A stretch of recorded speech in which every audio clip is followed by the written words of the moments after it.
দেখো বন্ধুরা, আমাদের গাছের পাকা কত কলা, একদম গাছের পাকনা কলা। আজকে এই কলা দিয়ে আমি মিল্ক শেক বানাবো। তাই বন্ধুরা, আপনারা দেখতে থাকুন আমি কীভাবে এই মিল্ক শেকটা বানাই। এখন এখান থেকে একটা একটা করে কলা নিয়ে নিচ্ছি। কলার খোসা ছাড়িয়ে নেব, টুকরো করে কেটে নিচ্ছি। এই কলাগুলোকে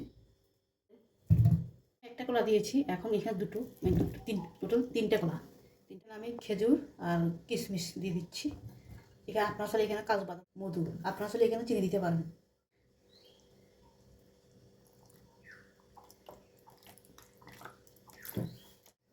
বরফ দিয়ে দিচ্ছি। মিল্কশেক বানিয়ে নিলাম।